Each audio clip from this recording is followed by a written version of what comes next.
Meus irmãos, nós vamos abrir a palavra de Deus no Evangelho de Cristo, conforme o registro de Lucas, Lucas capítulo 7, versos 11 a 17.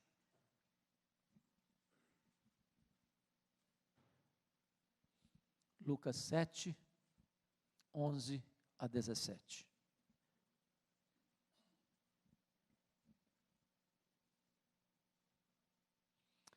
A ressurreição do filho da viúva de Naim. Em dia subsequente, dirigia-se Jesus a uma cidade chamada Naim, e iam com ele os seus discípulos e numerosa multidão.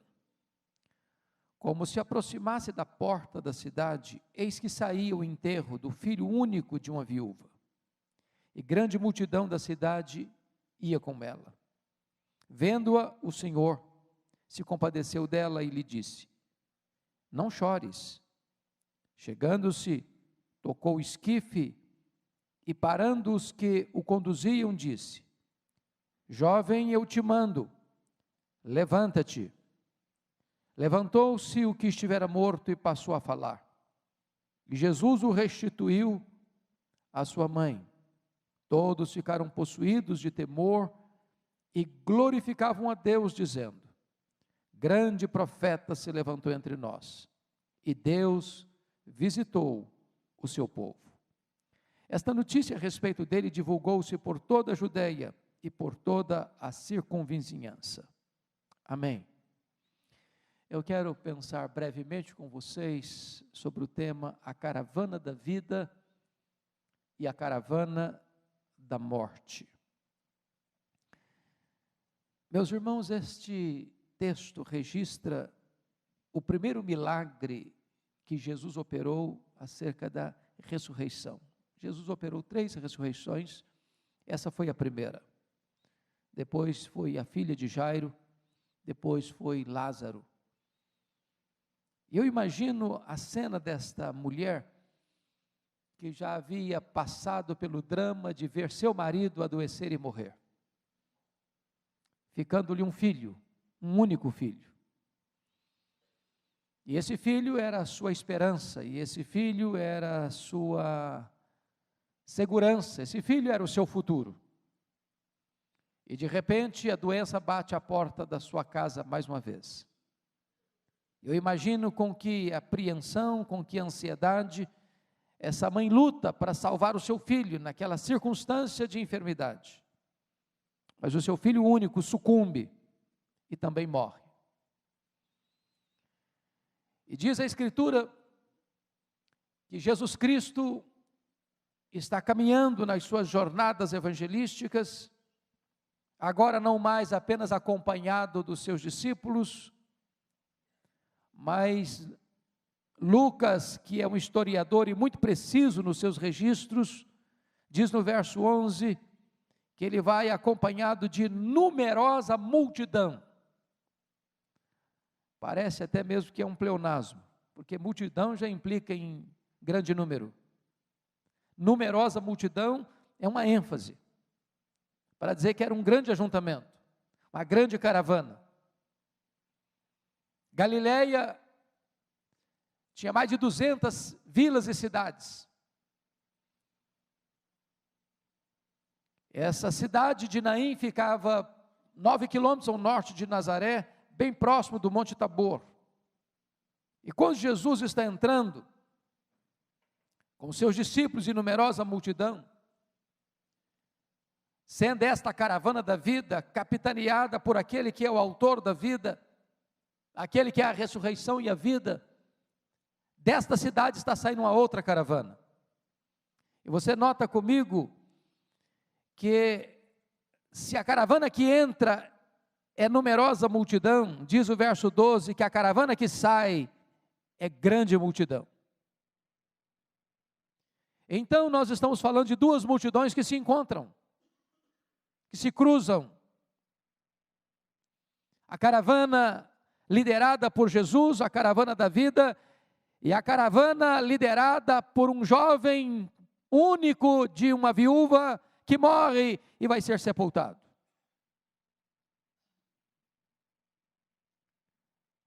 primeira caravana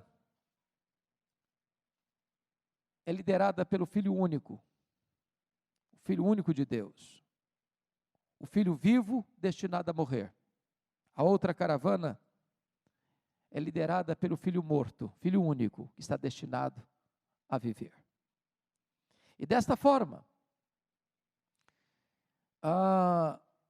é que o texto começa a apresentar para nós algumas lições preciosas que eu passo a destacar. A primeira lição está aí, note comigo no verso 13.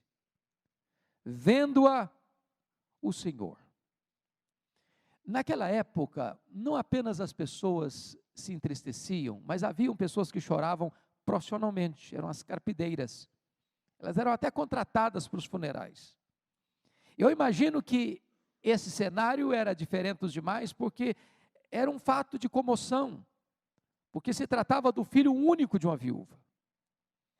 E para que haja um funeral numa cidade com grande multidão, é preciso que essa pessoa seja uma pessoa conhecida, é preciso que essa pessoa seja uma pessoa amada, e é preciso que essa pessoa consiga, na sua dor ou na sua alegria, congregar as pessoas à sua volta. E eu imagino que nesta caravana tem muita gente chorando, tem muita gente com o rosto coberto de lágrimas, tem muita gente com o semblante descaído, mas Jesus é capaz de olhar para essa grande multidão e distinguir alguém que sofre mais do que os demais. Você que já passou por um funeral na família, você que já enterrou algum ente querido, sabe disso. Num funeral tem muita gente que chora, mas ninguém sente a dor da família. Dá um abraço, presta sua solidariedade, mas só quem está passando sabe a profundidade e a extensão dessa dor. É por isso que a melhor coisa num funeral é o silêncio. Nada perturba mais alguém enlutado do que discursos. Porém, Jesus é capaz de chegar nesse cenário de dor e ver essa mãe. Porque veja que o cenário é dramático. Primeiro, a morte de um jovem já é algo muito dramático. Ceifado ainda no prelúdio da vida. Segundo, a morte de um filho único é mais dramático ainda. É uma dor insuperável. Mas terceiro, a morte do filho único de uma viúva ainda é mais complexo. Então nós estamos tratando de um quadro que é o retrato máximo da dor. E Jesus é capaz de olhar para esta mãe e vê-la. Essa mãe não está levando apenas o caixão do seu filho para o cemitério, ela está levando para o cemitério o seu futuro. Jesus a vê. E eu quero dizer para você hoje, nesta manhã, que Jesus vê você e distingue você no meio de uma multidão. Eu não sei, e louvado seja Deus, eu espero que nenhum de nós aqui esteja vivendo uma dor tão aguda, tão agônica, tão dolorida como essa viúva está vivendo. Mas Jesus é capaz de olhar para nós e saber exatamente a sua dor, o seu drama, a sua angústia, a sua situação. Ele vê você. Ele vê você. Ele distingue você. Porque tem hora que você precisa ser visto. A multidão é capaz até de se solidarizar com você, de estar perto de você, de chorar com você, mas a multidão não é capaz de olhar o que está dentro do seu coração. Não é capaz de avaliar toda a extensão e profundidade do seu drama pessoal. E Jesus é capaz de, hoje, nesta manhã, neste lugar, olhar para você e saber exatamente o que você está passando, como você está vivendo, a dor profunda que está como um látego açoitando a sua vida. Certa feita, Jesus olhou para uma multidão e se compadeceu dela. Certa feita, Jesus caminhava e via um cego de nascença. Cego de nascença, ou você o enxerga, ou ele jamais será visto. Hoje Jesus está olhando para você e para mim. Segunda lição desse texto, olha comigo ainda o versículo 13. Vendo-a, o Senhor se compadeceu dela.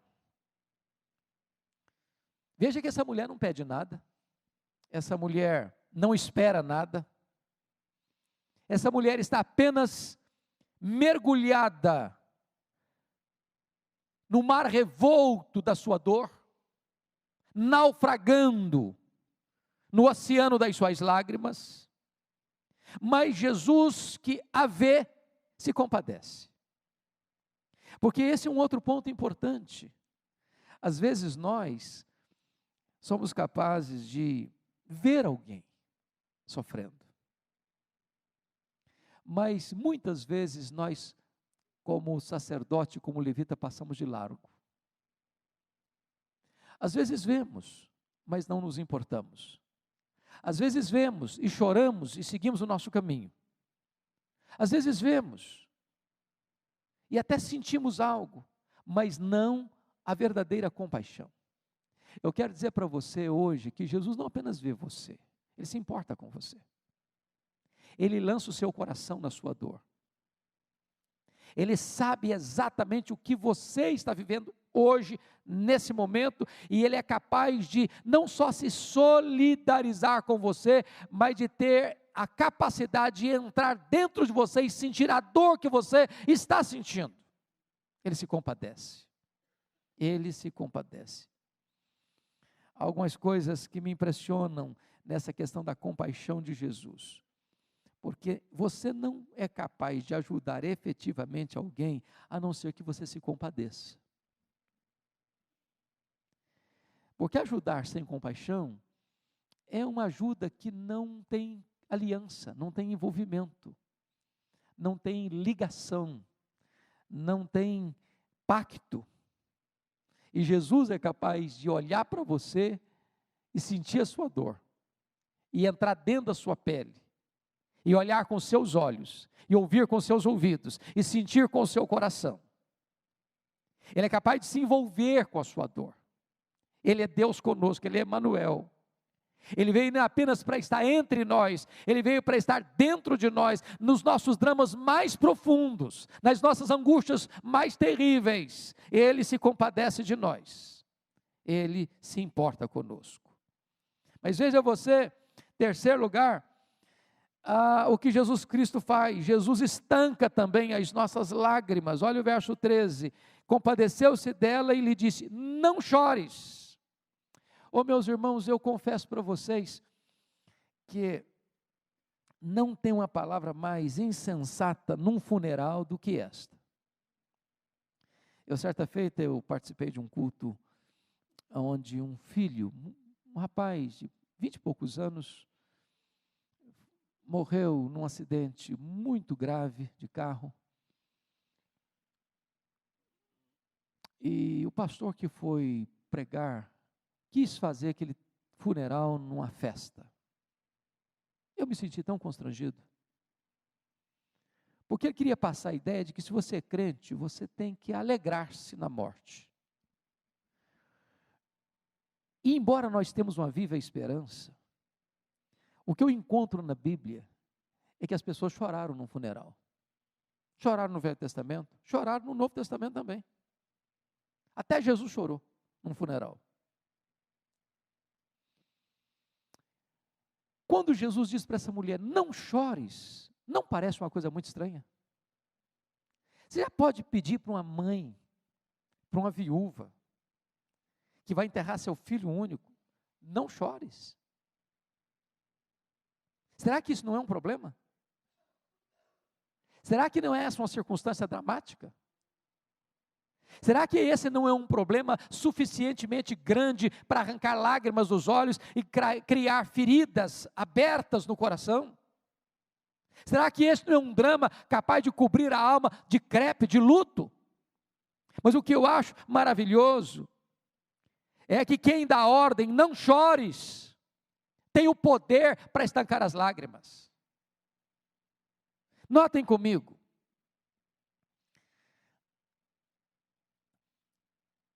não chores, Porque eu estou aqui para reverter essa situação. Porque eu estou aqui não apenas para estancar suas lágrimas, mas para tirar a causa do seu choro, resolver a causa que está levando você a chorar. Certa feita, Jesus já estava andando em Jerusalém, andando lá no tanque de Betesda, e tinha um homem, há 38 anos, deitado numa maca. E Jesus chega para ele e pergunta assim: queres ser curado? É claro que qualquer doente quer ser curado. Mas diante de uma pergunta maravilhosa, não é uma pergunta apenas para espicaçar a pessoa, para agravar a sua dor, para trazer à sua alma uma esperança que não vai se cumprir, para criar nele uma expectativa frustrada. Não, queres ser curado? Então levanta-te, toma o teu leito e anda. E aquele homem podia dizer: mas andar sempre eu quis andar, tem 38 anos que o meu sonho da vida é andar, tem 38 anos que eu estou fadado a ficar em cima dessa maca, mal cheirosa, cercada de gente aflita como eu, e eu não consigo fazer. Mas quem dá ordem, dá o poder para que a ordem se cumpra. Certa feita, Jesus está numa sinagoga e tinha um homem com a mão direita seca, mirrada, e Jesus Cristo diz para ele: fica de pé. Jesus diz para ele: vem para o meio. Jesus diz para ele: estenda a tua mão. E aquele homem podia dizer: Senhor, estender a mão foi sempre o meu sonho, desde que a minha mão ficou mirrada, eu quis fazer isso, eu nunca consegui fazer isso, mas aquele que dá ordem, dá o poder para que a ordem se cumpra. E o homem estendeu a mão, e a mão foi restaurada. Jesus chegou na beira do túmulo de Lázaro, e aquele que estava sepultado e morto há 4 dias, já em estado de decomposição, Jesus olha e diz: Lázaro, vem para fora. E o morto escuta a sua voz e sai vivo. Quando Jesus chega para essa mulher e diz: não chores, está dizendo: mulher, chegou a solução para a sua vida, chegou a resposta para o seu drama, chegou a esperança para a sua desesperança, chegou a vida para a morte que trouxe tanta dor e sofrimento a você. Não chores. Eu quero hoje dizer para você, meu amado irmão, que aqui está Jesus, nesta manhã, nesse lugar. Talvez você tenha chorado escondido, chorado de madrugada, chorado não lágrimas que correm para fora, mas que inundam por dentro. E Jesus está aqui hoje para dizer para você: não chores, não chores. Mas em quarto lugar, veja comigo, Jesus triunfa sobre a morte que nos espreita, versículo 14, chegando-se, tocou o esquife, parando o que o conduziam, disse: jovem, eu te mando, levanta-te. Eu imagino que constrangimento é a atitude de Jesus. Primeiro, dizer para a viúva, mãe enlutada: não chores. Segundo, interromper um funeral. Interromper um funeral é um negócio tão constrangedor, porque eu imagino aquelas pessoas carregando o esquife, de repente para o funeral, a murmuração, já não basta a dor, para quê?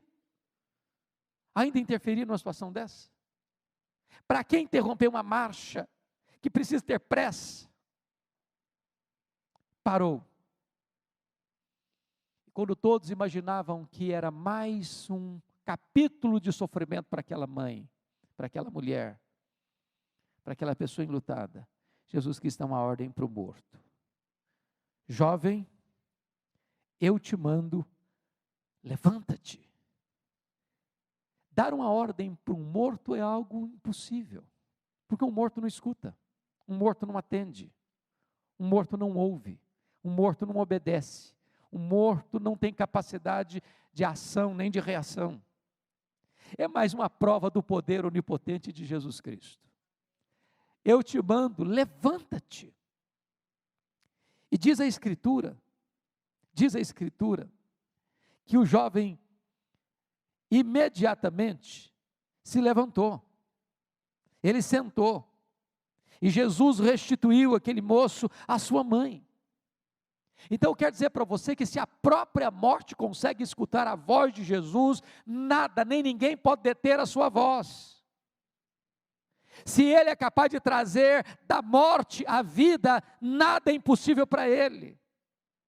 Se Ele é capaz de quebrar o poder da morte, Ele é capaz de todas as coisas. Para Ele não tem causa perdida, para Ele não tem problema insolúvel, para Ele não tem nada que Ele não possa fazer. Quando Ele chega até a morte, escuta a sua voz. Quando Ele chega, a morte não tem mais a última palavra. E eu imagino aquele dia, quando João capítulo 5, versos 28 e 29 diz que todos um dia ouvirão a sua voz e sairão do túmulo. Quando Ele voltar com a sua majestade e glória, Ele vai dar uma palavra, apenas uma palavra, e todos vão ressurgir. Uns para a ressurreição da vida, outros para a ressurreição da morte. Ao ouvir a voz de Deus, ao soar a trombeta de Deus, ao ouvir a voz do arcanjo, os mortos em Cristo ressuscitarão primeiro, e nós, os que estivermos vivos, seremos transformados e arrebatados para encontrar o Senhor Jesus nos ares. Ele é a ressurreição e a vida. Quando Ele chega, a morte precisa bater em retirada, porque Ele é o autor da vida, Ele é o dono da vida, Ele é a ressurreição e a vida, e onde Ele chega, a esperança, a esperança. Mas olha como Jesus devolve a esperança. Versículo 15, diz que Jesus restitui aquele moço à sua mãe. O jovem se sentou, o jovem foi restituído à sua mãe, o impossível aconteceu, o choro foi trocado pela alegria, profunda compaixão, infinita sabedoria, ilimitada autoridade, maravilhoso poder, tão grande Salvador. E eu fico pensando na cena agora. Pense comigo, que se uma multidão está saindo da cidade, não significa uma grande multidão, não significa que todos da cidade saíram, não é verdade? Você nunca vê uma cidade inteira saindo para o funeral. Agora pense comigo, vamos chamar essa viúva de Dona Maria. Pensa comigo, a Dona Maria é tão feliz.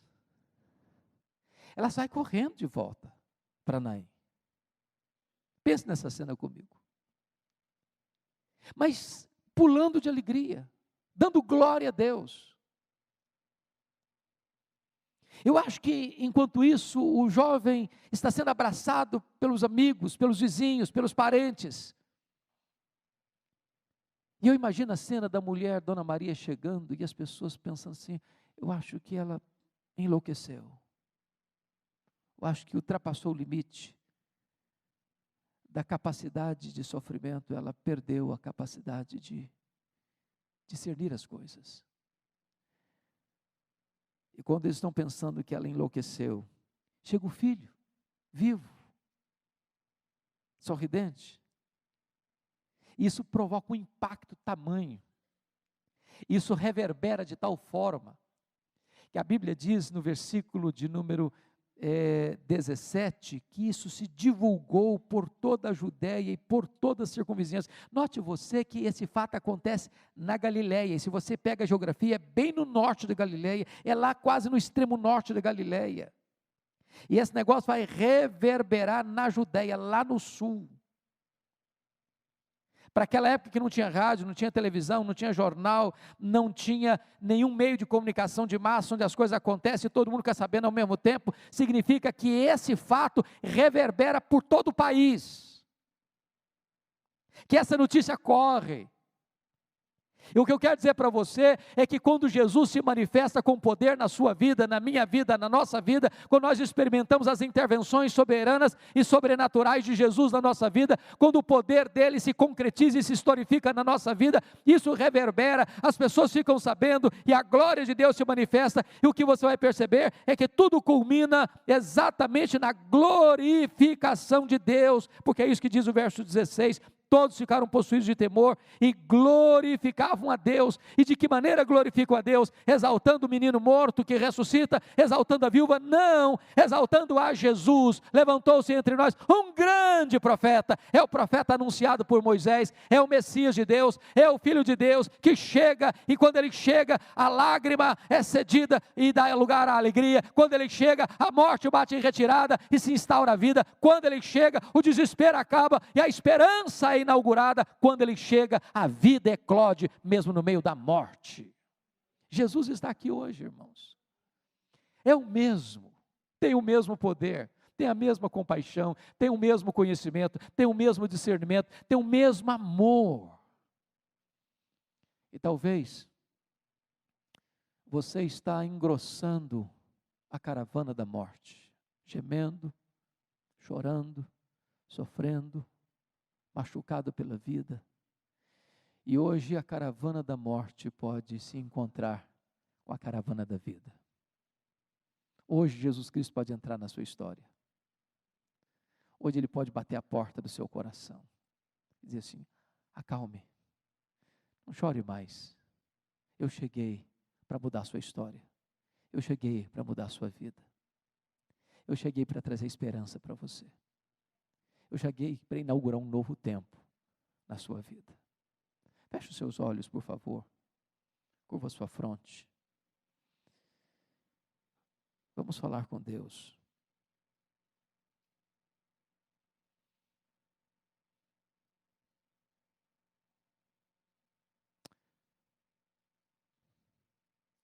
Senhor, bendito é o teu nome, porque Jesus Cristo é a nossa esperança. Porque apesar das lutas que nós passamos aqui, os dramas, os reveses, as perdas, as frustrações, os sonhos quebrados, a saúde abalada, o luto, a despedida, o rompimento de vínculos, nós temos uma esperança bendita, de que Jesus Cristo, teu Filho, Ele nos vê, Ele se compadece de nós, Ele sabe como é que está o nosso coração, Ele sabe as lágrimas que rolam do nosso rosto, Ele sabe aqueles dramas que ninguém consegue ver, Ele vê, Ele conhece, Ele sonda. Então nesta manhã, Senhor, se tem alguém aqui passando por uma luta, por uma prova, por uma dor, por uma angústia, mesmo cercado de tanta gente, mas que não consegue ninguém ver a profundidade dessa dor, Senhor Jesus, manifesta-te agora a este coração, traz cura, traz alívio, traz perdão, traz restauração, traz tempo novo, traz refrigério, traz um tempo de alegria na tua presença, de glorificação ao teu nome, de testemunho de Jesus Cristo. Que os milagres da tua graça reverberem para além de nós e alcancem muitas outras pessoas, para que Jesus Cristo seja conhecido como grande profeta, como grande instrumento que tu enviaste a nós para trazer vida onde havia morte, para trazer liberdade onde havia escravidão, para trazer alegria onde havia tristeza, para trazer celebração onde o choro estava determinando o seu domínio e a sua ditadura. Restaura a nossa sorte, Senhor, restaura a alegria na nossa alma, que a caravana da vida prevaleça nesta manhã sobre a caravana da morte, e que o teu nome seja exaltado, em nome de Jesus, amém, amém.